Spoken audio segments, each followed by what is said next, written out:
Olá a todos, o meu nome é Pedro Frício e sejam bem-vindos a mais um vídeo do canal Board Games Herald. Este é mais um Jogos do Mês, onde eu falo sobre os jogos que joguei no mês que terminou. E estes são os jogos que eu joguei durante outubro de 2025. E, como sempre, vamos falar sobre, primeiro, umas pequenas continhas para fazer um bocadinho de inveja.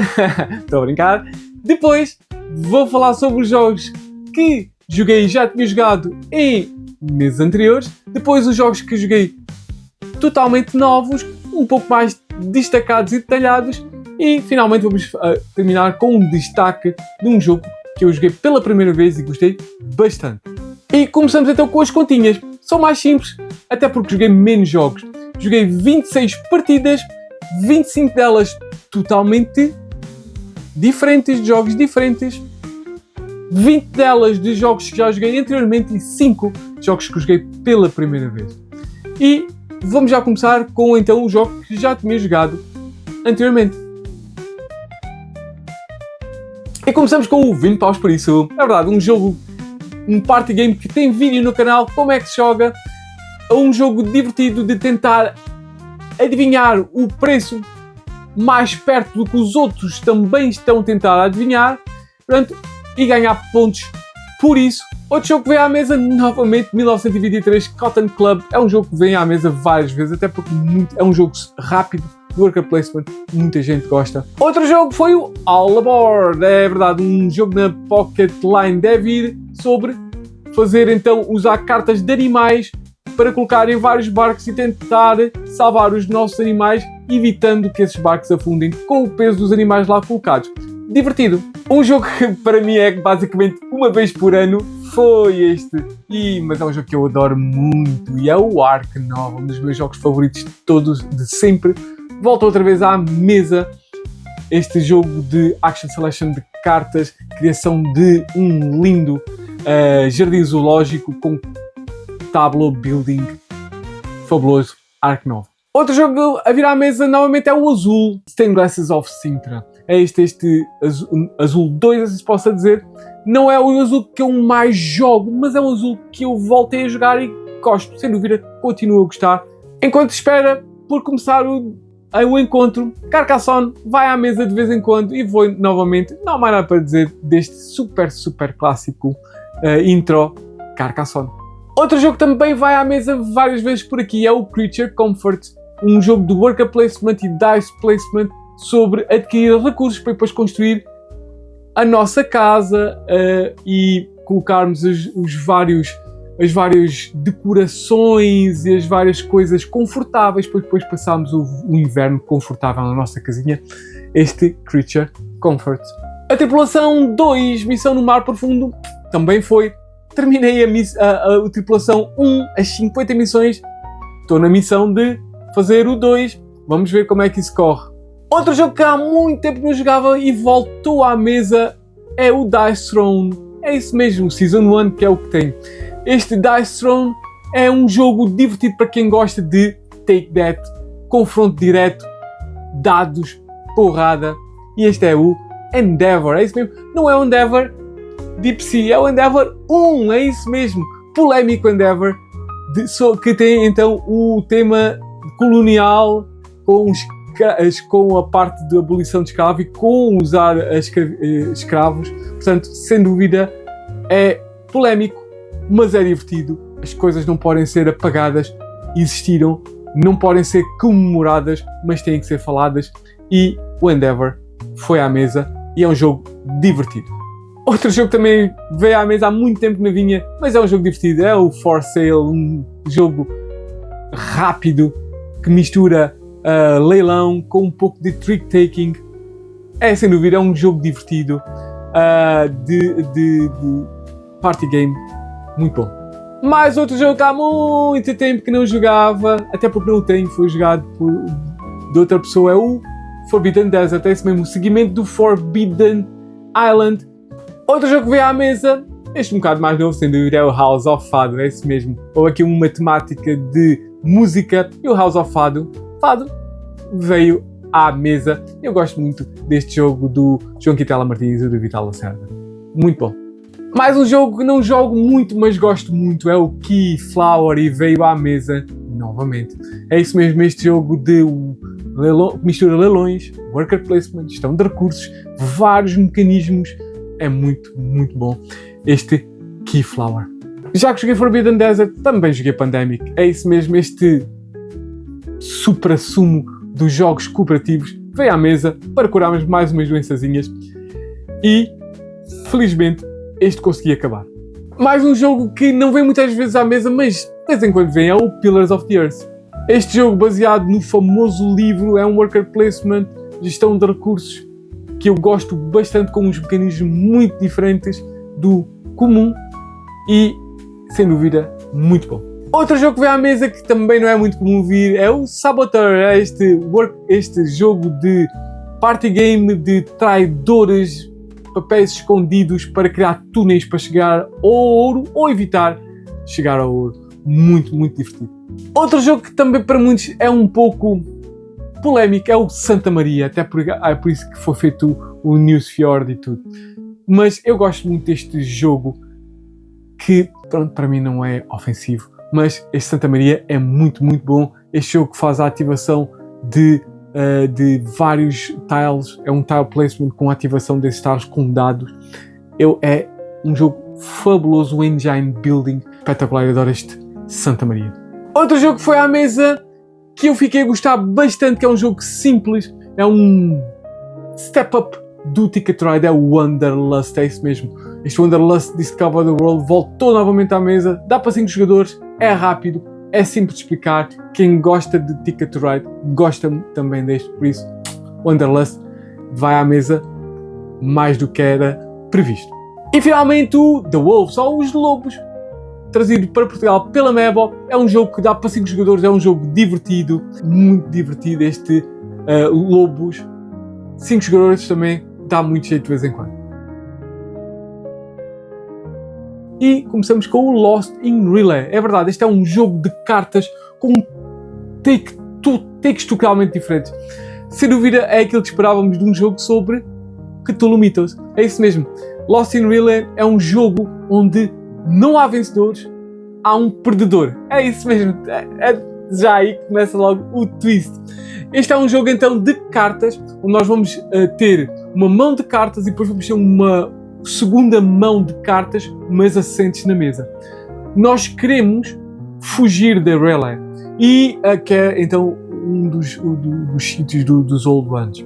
E nós queremos então vermos livros de todas as cartas da nossa mão e depois vermos livros de todas as cartas que temos na nossa segunda mão, assente na mesa, viradas para baixo. Quando isso acontecer, conseguimos fugir. É isso mesmo. Então vamos ter que jogar cartas. É uma espécie quase de card climbing, trick taking. É um card climbing, portanto nós queremos jogar uma carta, ou a seguir queremos jogar uma carta maior, então queremos jogar 2 cartas maior que aquela e vamos jogando assim. Se conseguimos jogar, na maior parte das vezes jogamos 3 cartas, fazemos uma habilidade especial, ativamos a habilidade especial dessas 3 cartas de número igual, e quanto mais cartas daquele valor jogarmos, que já estejam lá em cima, vamos fazer habilidades melhores, com o objetivo de sermos os mais rápidos a ver livre de todas as cartas. Portanto, um card shedding, card climbing, com um take that, também tem um forte take that. E quando conseguimos livrar todas as cartas com as nossas frentes, conseguimos escapar da relay. É isso mesmo. E na verdade, como eu já disse, o último jogador a ver-se livre das suas cartas, ou isto é, não se ver livre das suas cartas, porque os outros jogadores foi devorado por o Cthulhu. É azar. Portanto, na verdade, não há um vencedor, há sim apenas um perdedor, e aí já faz o jogo muito, muito interessante. É um jogo para quem é e para quem não é. É um jogo filler. É um filler de take that, card climbing, card shedding. Portanto, não é um jogo de pensamento profundo. Tem aqui umas estratégias, é um pouco de sorte, mas tem aqui umas estratégias interessantes que dá para ver num segundo jogo ou então ao meio do jogo.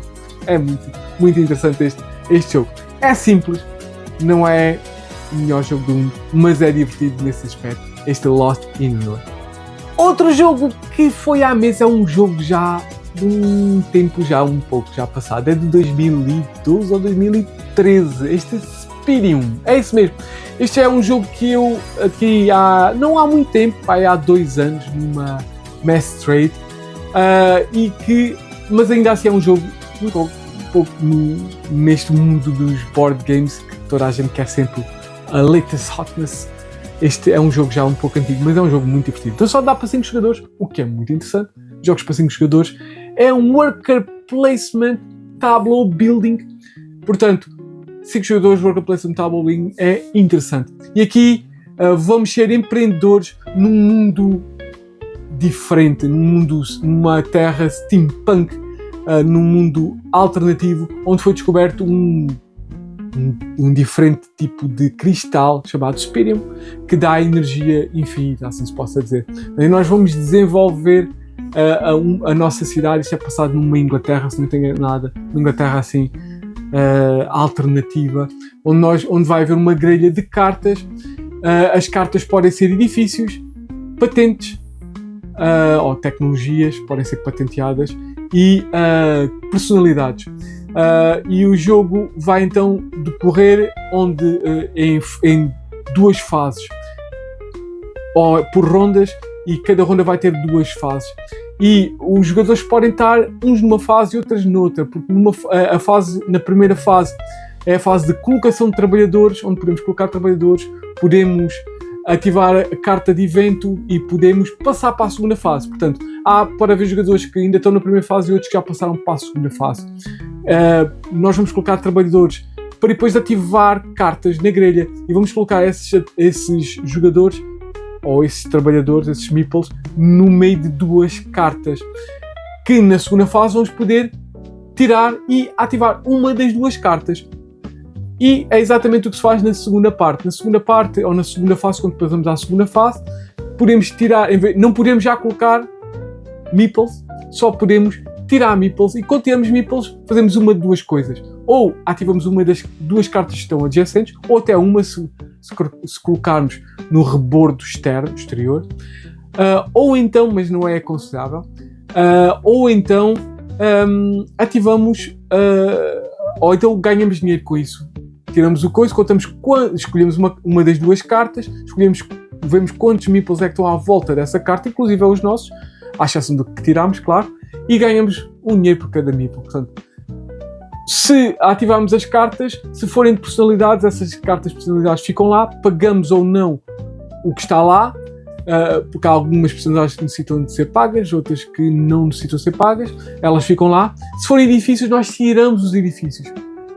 Pagamos os edifícios, e assim como as personalidades, pagamos também o preço do edifício e mais um dinheiro por cada meeple que estiver à volta desse edifício, ou dessa personalidade, ou de qualquer outra carta que queremos adquirir ou ativar.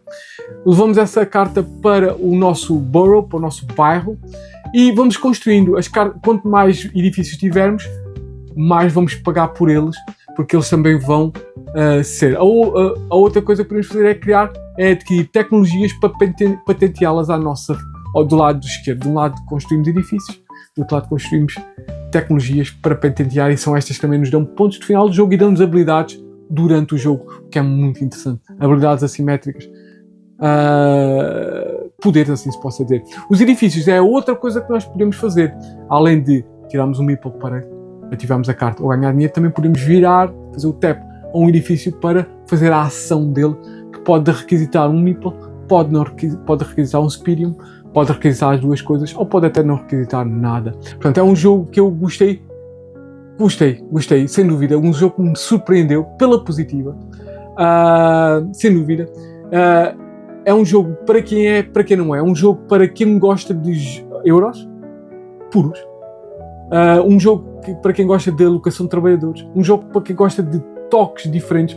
E para quem não é, pessoas que gostam de jogos mais simples. O jogo não é complexo. É alguém que quer um pouco mais do que um Stone Age, um pouco mais do que... Está ao nível para aí, talvez, de um Architect of the West Kingdom, para aí, uma coisa a esse nível. Portanto, não é um jogo super complexo, sem dúvida. É um jogo bem acessível. Parece mais complexo do que é, porque as ações que temos de fazer é só... Nas 2 fases só podemos fazer 3 ações e são super simples. Super simples este jogo. Muito interessante. Este Spirium, gostei muito. Outro jogo que joguei foi o Xylotar, é isso mesmo, outro jogo sobre tema de música, até porque música, houve uma temática aqui de música, foi o dia da música, para um dia desses, um sábado qualquer, e este é um trick taker com vários twists, e vamos distribuir cartas por todos os jogadores, e os jogadores vão pegar nessas cartas e vão organizar as cartas do maior para o menor, e depois não vão ficar com essas cartas, vão dar essas cartas ao jogador à esquerda, que as vai alinhar à sua frente como se fosse um teclado de um xilofone ou de um piano, da carta maior para a carta menor. E o jogo então a partir daí vai ser um trick taker. A pessoa que tem as cartas não vai saber que cartas é que estão aqui, apenas vai ter uma ideia, porque as cartas, dependendo da cor, as cartas vão do 10 ao 0, do 9 ao 0, do 8 ao 0, do 6 ao 0, etc, etc. E onde elas estiver posicionadas, a partir de que jogamos a primeira carta, como um trick taker, a partir daí já vamos coisa. É um trick taker normal. Jogamos uma carta, não podemos nunca iniciar uma vaza com a carta mais alta que tivermos, independentemente da posição que tiver mais alta, nunca pode ser iniciada uma vaza. Podemos jogar, até inclusive é o trunfo, que na versão de 4 e 5 jogadores é o vermelho, na versão de 3 jogadores é o amarelo, se não estou enganado. Jogamos uma carta e os outros têm que assistir, isto é, têm que jogar uma carta da mesma cor. Se não tiverem, podem jogar outra carta qualquer, de outra cor qualquer.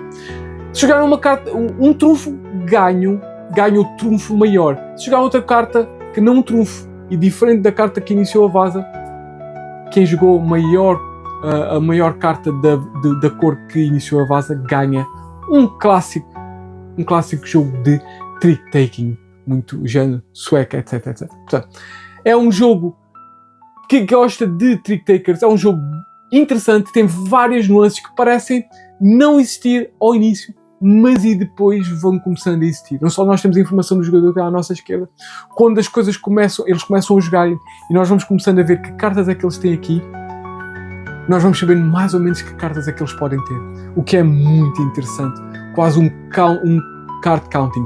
Mas nós vamos apostar também quantas vazas vamos fazer, e nós vamos apostar com uma das cartas que está no nosso xilofone, assim se pode ser, ou no nosso piano, ou whatever, no nosso xalatar.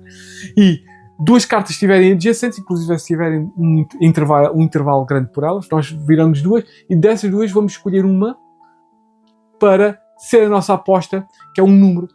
Vamos dizer que usar um dos 3, quer dizer que eu vou apostar que consigo fazer exatamente 3 vazas. Eu vou ganhar 1 ponto por vaza, e se conseguir ganhar exatamente o número de vazas que apostei, ganho mais 5 pontos. Portanto, é um jogo que há 3 rondas, quem tiver mais pontos ganha. É um jogo super interessante para quem gosta de jogos de trick taker, e eu gosto muito, cada vez mais. É um jogo muito interessante, este Xylotar. E nesta zona dos jogos que eu joguei pela primeira vez, o outro é o Flip 7, supostamente autodenominado o melhor jogo de cartas de todos os tempos. É isso mesmo, é o que diz da caixa, nós podemos acreditar. Mas é um jogo muito, muito divertido. É um pusher luck muito divertido, onde vamos ter cartas e o baralho é composto por 12 12, 11 11, 10 10, 9 9, 8 8, etc, etc, até 1 1 e 1 0 1 0. Além do mais, tem cartas multiplicadores de somas e 3 cartas especiais, uma de Flip 3, outra de Second Chance e outra de Freeze. E aqui vai haver um dealer que vai dando cartas a cada um. Quando chegar à vez do jogador, ele vai dizer que queres carta, ele vai virar a carta, ou então fico. Se ele virar a carta for diferente de qualquer uma das cartas que ele tem lá à frente, ele está salvo. Passa ao jogador a seguir, que vai novamente perguntar a carta. Se ele disser fico, ele agarra em todas as cartas que tem, e essas cartas vão ser somadas, o valor das cartas vão ser somadas e vão ser pontos os pontos que vão ganhar. Podem ser também modificadas por modificadores de multiplicação, modificadores de soma, etc, etc. Mas vai ganhar os pontos. Mas se, ao dar a carta, essa carta coincide com qualquer carta que ele já tenha adquirido, já tenha pedido em turnos anteriores, ele rebenta e não ganha absolutamente nada nessa ronda. é um push your luck. Exatamente. Vou querer mais. É que este 12 dá-me 12 pontos para dar 12 mais cartas, mais do que qualquer outra carta. Vou arriscar. E se me sair o 12, se me sair um novo 12, eu fico a 0. Muito interessante. Este push your luck. Para quem é? Para quem não é? Acho que este jogo é para toda a gente. Para pessoas que gostam de jogos euros pesados, acredito que de vez em quando tem que haver um riso, uma piada, e este jogo é exatamente isso. É rir e piadas, é arrebentar, arrebentar. Tem-se também levar por esse.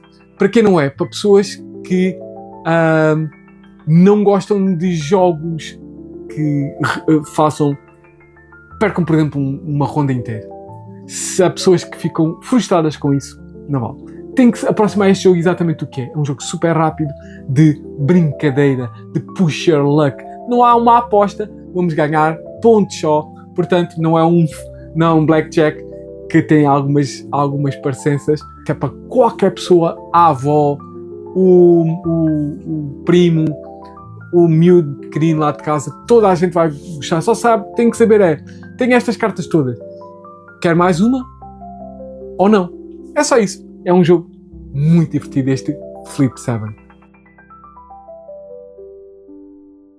E vamos continuar e também terminar com um destaque. E o destaque é um super jogo em peso e em volume. E é o Luthier. É isso mesmo. Este é uma hotness, uma das maiores hotness de 2025, que consegui jogar no mês em que o adquiri. Não é fácil, porque eu tenho uma shelf of shame tão grande, mas eu estava super curioso com este jogo.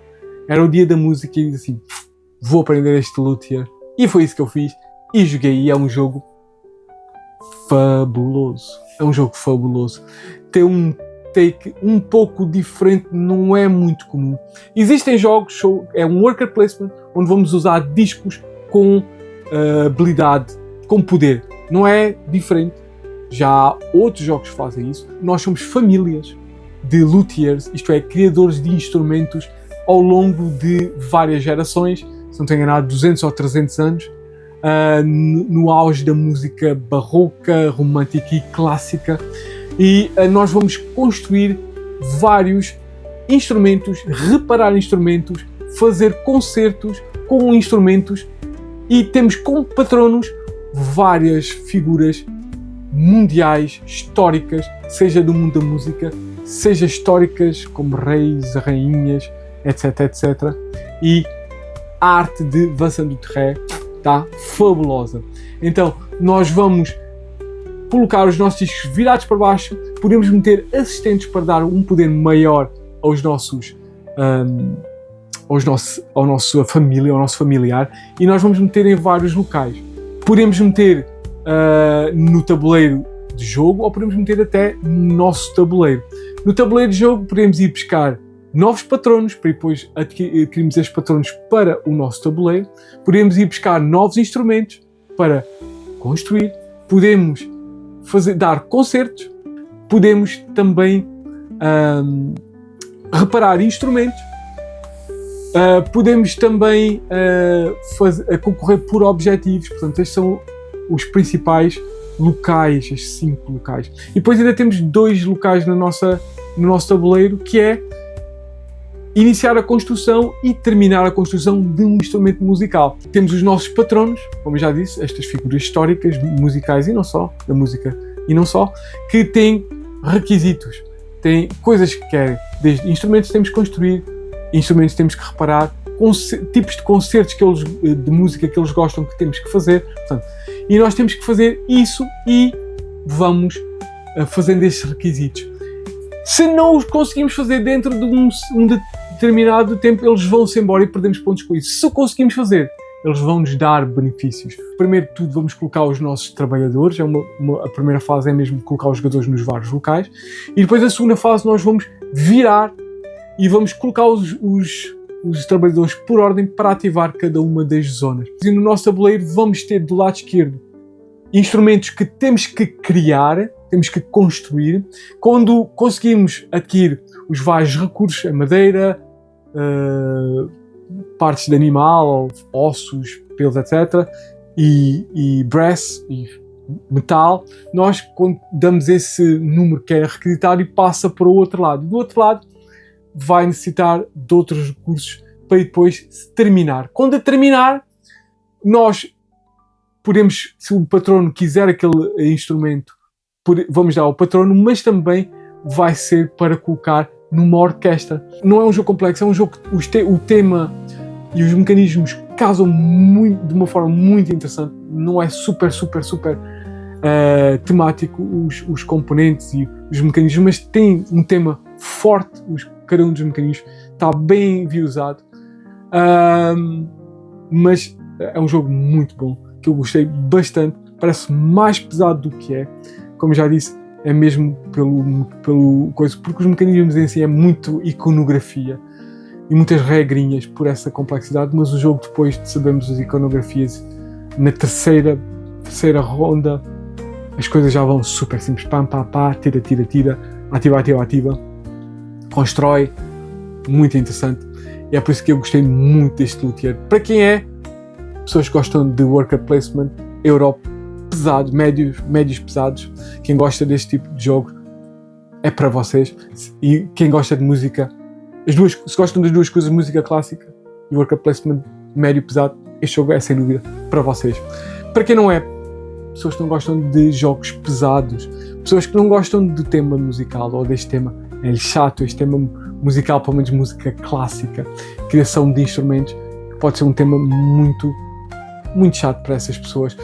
Pessoas que não gostam de euros gostam mais de jogos temáticos, porque este jogo pode ser temático, mas é um temático euro, portanto também não é para essas pessoas. Portanto, não é um jogo de nada familiar nem introdutório, portanto para jogadores casuais claramente não é, a não ser que vocês saibam que esta pessoa é mesmo fanática. Falem sobre ela, de música clássica, falem primeiro sobre o jogo e sobre como é que o jogo se comporta. Pode ser que a pessoa queira experimentar. De resto, evitem para os novos jogadores. Mas sem dúvida, para mim, fabuloso, um dos melhores jogos até agora de 2025 para mim, que joguei pela primeira vez este ano. E pronto, foram estes os jogos do mês de outubro de 2025, os jogos que joguei durante este mês de outubro que passou. Espero que tenham gostado, espero que voltem para mais vídeos e até ao próximo vídeo.